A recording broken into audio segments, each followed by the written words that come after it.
nanomboka omaly ary aritra efatrandro ny fiofanana karakarainy sampandrarasasy ao amin'ny tahiry-pirenena etsy amin'ny foyer Saint-Paul de Chartres etsy Ivandry. Ireo mpiasa sy mpampiasa ao amin'ny distrikana Tanariva Avaratrano no manaraka izany fiofanana izany. Mpiasa mpandray karama fito etsy any no mpikambana eo anivon'ny Cnaps amin'izao fotoana izao. Ary ireo mpiasa mpamokatra hatreto dia mbola tsy manana izany fehina ara-tsosialy izany. Mitohy hatrany ny ezaka hoy Andriamatora Kotomanana, mpanolontsaina eo anivon'ny tonim-pitantanan'ny Cnaps amin'ny fanitarana ireo olona sahany ny tahiry-pirenena. Eo amin'ny 600 000 700 000 eo mpiasa mpikarama tafiditra ao amin'ny Cnaps amin'izao fotoana izao. Izany mbola visy dia visy tokoa eo amin'ny 7% ny mpiasa mpamokatra izany ao anatin'izany ny syndicat ao anatin'ireo correspondant d'entreprise. Ny tanjona zany dia ny ampidirana ao anatin'izany fehina sosialy zany ny mpiasa mpamokatra rehetra eto Madagasikara.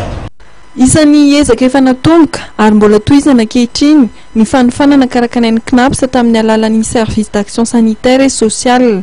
Voakasika izany voalohany ireo mpampiasa izay tokony manefa ny adidiny mba ahazoan'ny mpiasa fehina ara-tsosialy. Koa nofanina manokana izy ireo teo amin'ny foyer Saint-Paul Ivandry. Nofanina ihany koa ny mpiasa satria anjaran'izy ireo ny manara-maso raha vao efa ny mpampiasa na tsy ny latsakemoka ahafahan'izy ireo misitraka ny zony.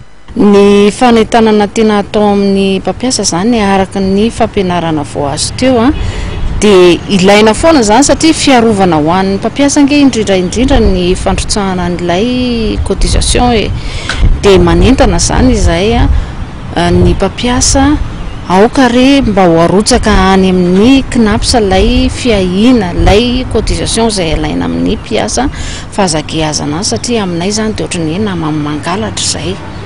Toy ny mahazatra dia nizaraina roa ireo mpifanaka ny andiany voalohany ahitana ireo mpampiasa sy ny solotena avy amin'ny orinasa tsy miankina. Ny andiany faharoa kosa dia ireo délégué syndicale ka isan'ireny Andriamatora Rosamin Vitel izay mpandrindra ny Sempikrima. Aminy dia ilaina ny mianatra lesona amin'ny alalan'ny fiofanana toy izao mba ahafahany mampita ny fokon'olona sy ny fokotany ary ny komunina sy ny faritra fa zava-dehibe ny fananana fehina ara-tsosialy satria raha sendra loza na aretina dia lasa miato tena raha tsy manana Cnaps.